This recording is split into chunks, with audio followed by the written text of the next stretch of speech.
Elden Ring Shadow of the Erdtree is one of the best DLCs I have ever played. Elden Ring Shadow of the Erdtree is an alright DLC, but I think you should play it if you enjoyed the base game. Elden Ring Shadow of the Erdtree is more of the same and really isn't worth your time if you didn't find the base game compelling enough. Interesting, isn't it? Those three opinions I wholeheartedly agree with at some point or another when playing this DLC. I sometimes hate it, I sometimes love it, and other times I simply shut the game off because I'm sick of it. Weird, isn't it? How could this be? From Software have created something truly remarkable in Shadow of the Erdtree, the most apparent being the environments. Every single biome found in the Land of Shadows stands out, even among the stunning lands between found in the base game. And how about the weapons, spells, and armor? All visually appealing and interesting, if a little useless in most cases. So why? Why is it so hard to have a definite opinion when it comes to this DLC? It's not like other people are having the same problem, so could it be that this is entirely on me? Maybe, but what review isn't without some personal bias? I should have a bias. Frankly put, I am a fan of From Software. I played all the games at least twice now, and even played some Armored Core titles. The answer is very layered, and there's no one aspect that leads to the road of both hating and loving Elden Ring. As such, we need to fundamentally look at the problems within the base game and examine how they transfer over to the DLC. Elden Ring Shadow of the Erdtree Review. To begin with, I think glancing over the problems found in the base game of Elden Ring is necessary to understand what is rotten within the DLC. The word rotten is a little harsh, but From Software can't be the only ones to dramatize its writing. Anyway, the biggest problem that Elden Ring has is that it is an open world game. You see, in previous titles you were always hemmed in into a certain path of progression. The games previously were comprised of big dungeons connected with smaller dungeons, and these dungeons were gatekept by bosses that you need to fight in order to progress. The line of progression always moved forward. You could theoretically meander and farm more souls or go find an item that you might have missed to get a greater advantage if you were struggling, but for the most part you needed to keep moving forward to progress. This meant that From Software could balance enemies, levels, bosses, items, so on and so forth in accordance to that linear progression. There was no worry of having players to be too strong or too weak, because naturally they would keep moving in accordance to what you have designed. The developer could estimate the level of the average player when entering an area and design accordingly. But what happens when that linearity is traded in for an open-ended goal? And that, dear viewer, arises the first conundrum. Balancing an open world game is a bit of a challenge, especially when one of the cornerstones is fighting bosses that test a player's skill to the utmost or test the character they have conceived of. There are numerous titles that are open world games that have decent scaling towards the player, like Fallout New Vegas for example. And New Vegas acts as a good example because it follows a similar philosophy of having tougher enemies in areas where the player would naturally explore, only to find the area too difficult and look for another way, thus achieving the developer intended route while still retaining that open world freedom of having the choice on where to go. But let's focus on Elden Ring for now. Let's look at Stormveil Castle. Players could enter the fight with Margit at level 10, or they could enter at level 50 with an upgraded weapon. Since it's an open world, the player could go wherever they wanted, loot whatever they wanted, level up however many times they wanted before progressing through Stormveil. You don't even need to go there if you don't want to. So what recourse does From Software take in order to maintain a satisfying level of difficulty for their bosses?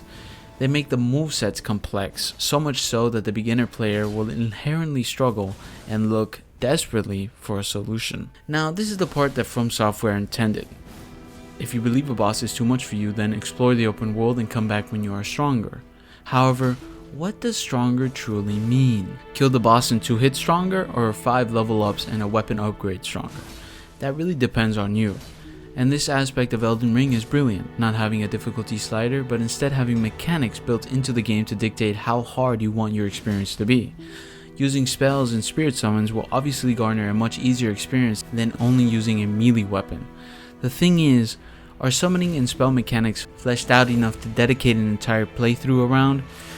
I don't know. For an experienced player, you tend to do mage builds and other caster characters to see the other side of the game, because fundamentally these games were notable for their melee combat, not their spell combat. The The mechanic of Ashes of War, which is an iteration of the weapon skills from Dark Souls 3, is well designed in that regard, because they mix the melee aspect of the game, the arguable bread and butter of this franchise, with light spells that can be used to mix up attack patterns and keep things fresh. Using these items is fun, don't get me wrong. Elden Ring is at its best when you implement everything you find in your arsenal of tools to take down your foes. However, forsaking the melee combat because of balancing issues due to the open world is not worth it in my opinion. Imagine if the areas were contained between dungeons, meaning the player would have to go through a dungeon to head into a new area of the open world map. And I know, I'm nobody to tell From Software how to design things, but it's disappointing to see that they settled with a traditional open world, the type mired with problems for the core gameplay experience, and having the boss fights take a hit because of it. This issue persists into the DLC, because even though they introduced a mandatory dungeon and boss for progression, the same problems still persist. How do you balance an open-ended area for numerous amounts of character levels and builds? From Software's solution is introducing the same mechanic that is used in the base game that creates a different problem, the Erdtree fragments. This, yet again, has to do with the open world nature of Elden Ring. You see, in every run of Elden Ring, to get it out of the way, you run to every single healing item in every major biome, before the Forbidden Lands of course, and collect every gold seed and sacred tier in your path. You don't need to do this of course, the game isn't forcing you to, but since nothing is stopping you, you might as well, right? So I hope you enjoyed collecting things for about half an hour before you even get to your first boss of the run. This didn't happen when you were forced to fight bosses in order to progress, but since Elden Ring wanted to be an open world, and there's nothing wrong with that, they couldn't force the players to fight bosses because that would have stripped some of the freedom of the open world, or would have been too difficult for some players. I'd personally take forced boss fights and a more curated difficulty curve over empty stretches of riding on torrent any day. Replace healing upgrades with the Erdtree fragment system and the same thing applies. Once again, you don't have to do this, but in most cases the bosses are probably designed with this system in mind. Quick side note, I find it funny when people online tell you that there's nothing wrong with using the Erdtree fragment system to make the bosses slightly easier, and yet they go on to brag about not using a single one. Interesting to think about the hypocrisy of it all. Anyway, the one saving grace about the Erdtree fragment system is that a lot of the fragments are rewarded through defeating a boss or exploring an area that a boss was defending. In most cases, you can even find them throughout some dungeons, which is nice. It minimizes the need to spend 30 minutes on torrent to have a more enjoyable experience, but still causes the difficulty balancing problem. It might even make it worse in some cases, probably, I don't know, I don't work From Software. My complaints may make it seem that the open world that From Software has created is boring or unoriginal, but I want to reiterate that the opposite is true. You'd be hard pressed to find an open world this thoughtfully designed or breathtaking with this many vistas. The first time I played the DLC, every time I entered a new area on torrent, I was in awe by the colors or the geography on display. I simply found every area visually appealing, and the jagged peak, don't even get me started. Can you imagine my surprise when I went through a normal looking dungeon with a giant hole in it and ended up at the base of the mountain that was looming over the horizon the entire time up until that point? When you enter the DLC, one of the first things you see in the distance is the jagged peak, and being rewarded with being able to explore it only to find one of the most hostile and atmospheric environments in the whole game. The entire time I was riding up that mountain, I was being reminded of Mount Doom from Lord of the Rings, because I can only imagine that this is what it must have felt like to enter an environment that truly did not want you there. A dead place with jagged rocks, lava, lightning, and a helping of dragons to keep you company. Nothing in any other game has come close to making me feel the way that the jagged peak made me feel the first time. And I know that they say that the first time is special, but at least with sex, it's exciting every time. Going through the jagged peak is nice because I get reminded of that first experience, but in reality that is the only thing that there is, the vibe. This goes for both the main game and the DLC, but I found that the density of things found within Elden Ring are spaced far apart. This is an interesting thing to say. To say something is too big and to make it a negative criticism is interesting. It's applicable to cars. Maybe if you use big in the same way as long, then you could call a book too big.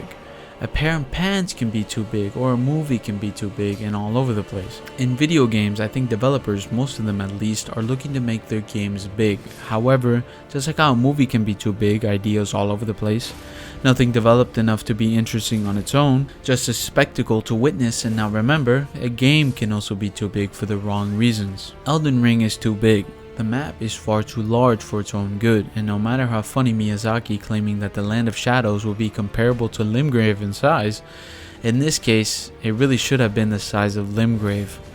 In Elden Ring, the first time you play it, and especially if you go in blind, the size of it all will be breathtaking, and solidify that feeling of that grand adventure you were on. I know I made the comparison not a long while ago, but this does feel like something out of Lord of the Rings. A grand fantasy adventure where you conquer adversity to become a sovereign. The thing is, would that feeling have been impacted if the world map was smaller? In Dark Souls 3, that feeling of being a bounty hunter for the ritual of kindling the flame was achieved successfully because you traveled downward from Lothar Castle and into the lands that have churned to the base of the castle. Dark Souls 3 isn't an open world, but that feeling of being in an adventure and going through different environments, trials, and overcoming different adversaries was still there. And I understand that they wanted to evolve the formula. If I recall correctly, there was something about Elden Ring being the logical evolution of the series. The Souls trilogy always pretended that it was an open world, when in reality you always explored pockets of the larger environments. But there was nothing wrong with this. In your state of disbelief to enjoy this video game, you can simply imagine yourself traveling from place to place, and these dungeons that are featured on your journey are the highlights. But what if you don't want to imagine? Then the inevitability of the real world and real travel come to haunt you. The downtime between dungeons riding on Torrent can seem like moments of levity and can even lead to unexpected moments of surprise or intrigue. I had this exact moment in the DLC, a moment of intrigue, of calm, and of total immersion. It was when I entered the shaman village in the northern part of the Land of Shadows for the first time. Completely off guard, riding on Torrent, not expecting anything, but as soon as I entered and was greeted by the fluttering of white doves flying away, the numerous flowers coloring the ground, and the music changing into a version of the main title track, it completely hooked me. In this regard, the subtle nature of From Software's method of storytelling and the open world nature of Elden Ring mix perfectly into a moment that I will never forget.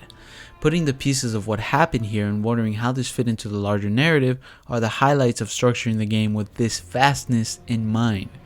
However, on subsequent playthroughs, what do I do when entering this village? Not imagine what the story is like, but instead run towards a very precious holy damage negation talisman that God knows I'll need. And that's the kicker, but also a larger question that should be asked. Do you judge a game by the first time you play it, or the experience divorced from the initial impressions? It's an open-ended question with no right answer, unfortunately, but my personal impression is that developers have the right to make something with the idea that it will only be played once. But in From Software's case, and in the case of Elden Ring, this game has so many options for combat which I doubt that the inexperienced player will utilize to the fullest extent on their first playthrough, meaning that replaying the game is an inevitability, and on subsequent playthroughs these vast stretches of land that can hold so many fantastic moments of storytelling or immersion become tedious slogs that you have to go through on horseback to reach the much more interesting areas on repeat playthroughs, which is the dungeons. Some minor things before I move on. I don't like that the map is filled with the fragments you find out in the open world because it adds another reason to play a collectathon on Torrent. It should have been filled when you enter a new area, but that's a minor point and a pet peeve of mine. Another thing, I know I am talking negatively about Torrent a lot, but he's done nothing wrong, so it's not his fault. Plus, he's so incredibly cute, he's blameless. I mean, come on. All in all, I think From Software should have tried something new when it came to structuring their open world, because as it stands, the breathtaking vistas and notable story moments are hindered by long open gallops that hurt replayability in an inherent replayable game, not to mention the damage it does to the overall balancing of the game's bosses, which is a nice segue to the next major point. Before the big one, however, I think I should clarify that the legacy dungeons are alright in the DLC and the base game.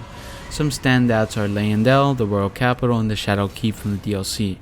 However, one thing that irks me is that there are very few dungeons like the two I just mentioned. or like Stormveil, that really let the players sink their teeth into them. In the DLC, for example, you have Bellerat, Tower Settlement, which is the first of two parts, the second being Enir Elim. I know that you're supposed to clear the bottom half of the Divine Tower first and then proceed to the top half after hours of exploring the DLC. I know this because I opted to go through the entire Divine Tower in a single go, like I was playing Final Fantasy IV or something. However, when I did this, I absolutely steamrolled everything in my way. It didn't help that I had 15 Scattertree blessings to my name, but this can't entirely be my fault, as the game doesn't force the player or even nudges them in the direction of Bellerat. Sure, there is a map that the Hornsent Warrior gives you, but in my opinion, how cool would it have been to bring back a long dungeon like those found in the previous games, with a mid-boss and all? That's one of the reasons I did this entire thing at once in the first place, to try to experience that feeling that the older dungeons gave me, because as it stands, the dungeons feel short with only one boss in each of them. But that's more of a personal opinion than anything. Anyway, the legacy dungeons are very well made and I do enjoy going through them. The bosses of Elden Ring and subsequently the bosses of Shadow of the Erdtree are some of the most complex and difficult bosses that From Software has designed for the Souls mechanic of movement. I distinguish the Soul mechanic of movement with having the primary method of avoiding damage being rolling away from enemies. So Demon's Souls, the Dark Souls trilogy, and Elden Ring all have this mechanic of subverting damage.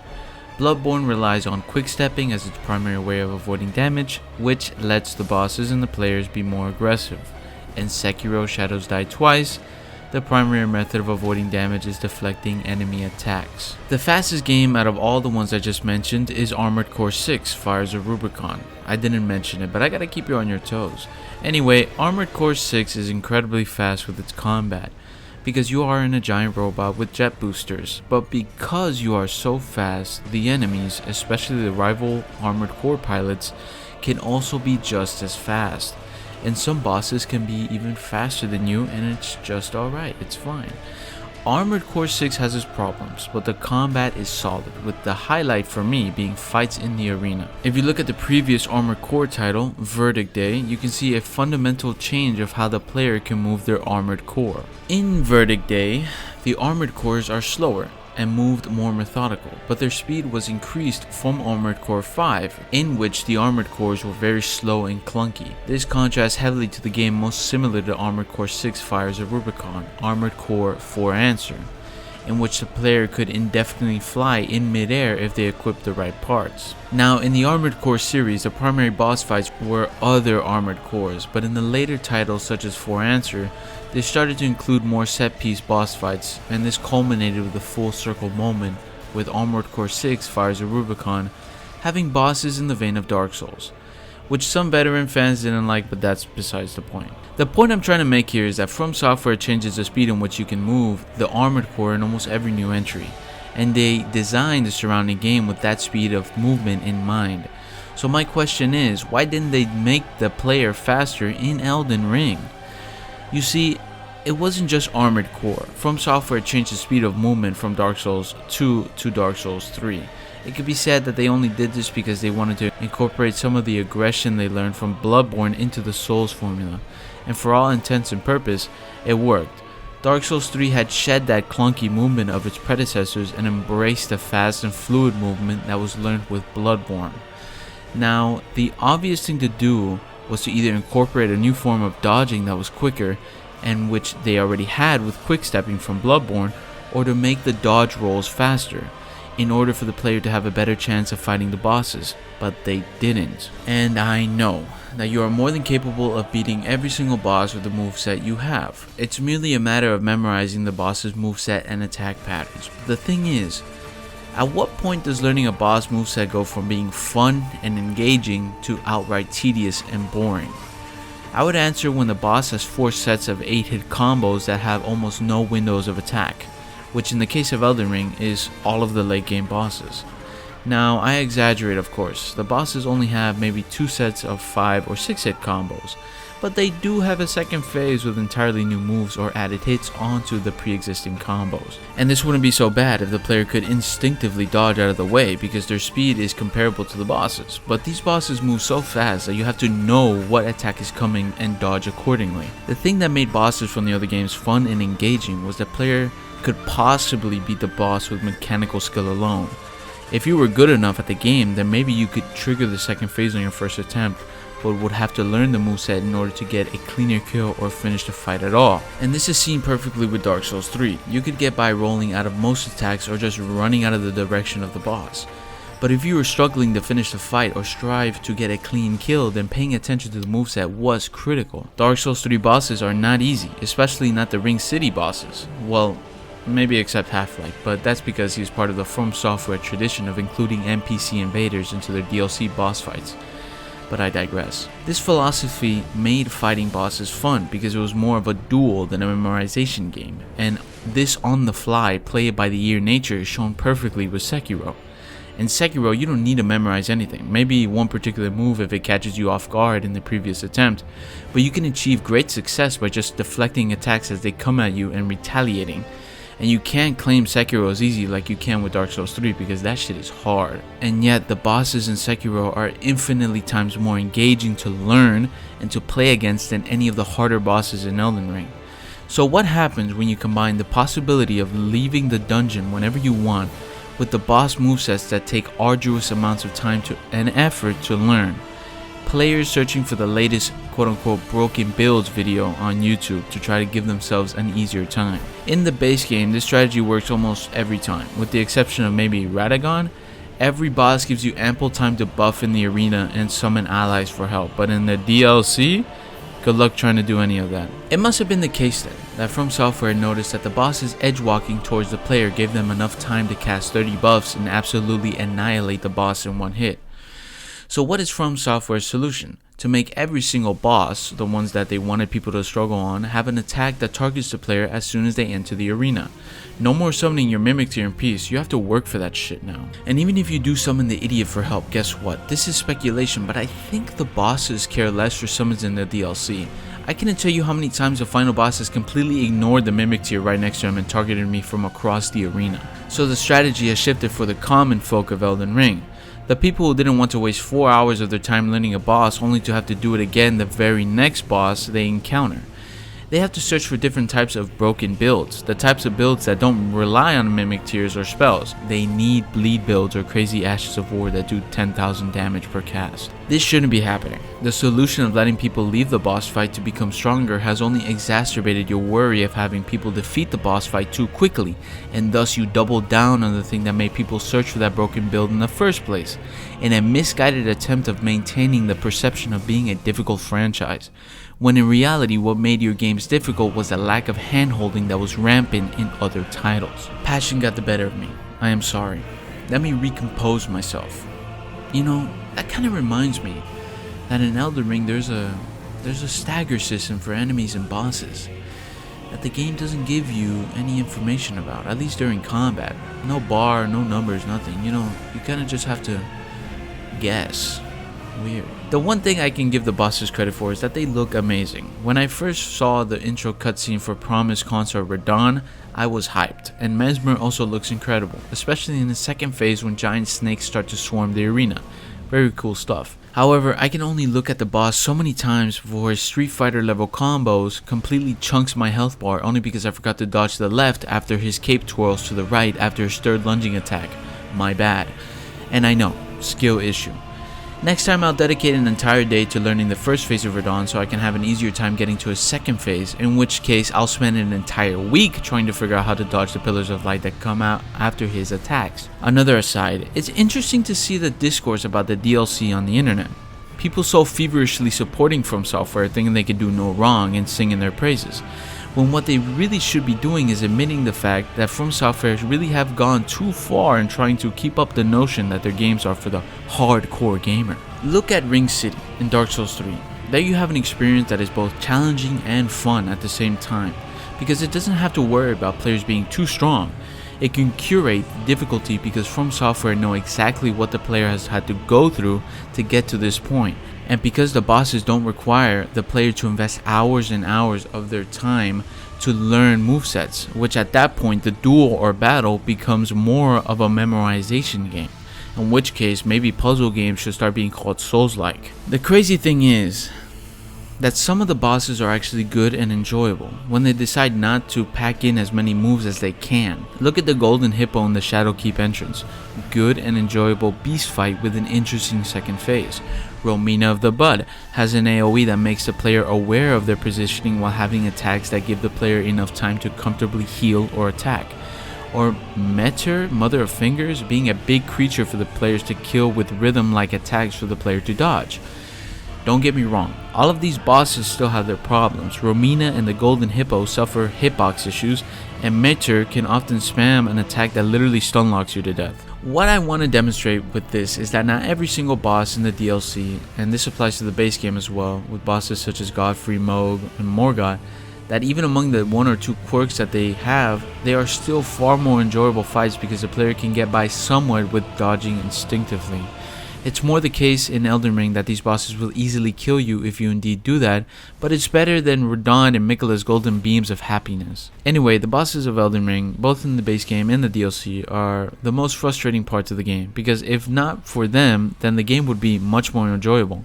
I could deal with some long rides on torrents, and I could deal with the collectathon at the start of every single run, and I could deal with the shorter dungeons, but when it all culminates into a boss that I either have to spend hours of my time learning or use a build to specifically counter this boss, then that's when I'm gonna opt out. It's funny I say all this when the only platinum I have in the Soul series and the only platinum I have in general is the Elden Ring Platinum Trophy. Not only that, but it has surpassed Dark Souls 3 as the From Software game I have the most time in. And sure, that may be due to the fact that the initial adventure was well into the 90-hour mark by the time I finished up, but I believe that there really is an amazing game under all the things I've just mentioned.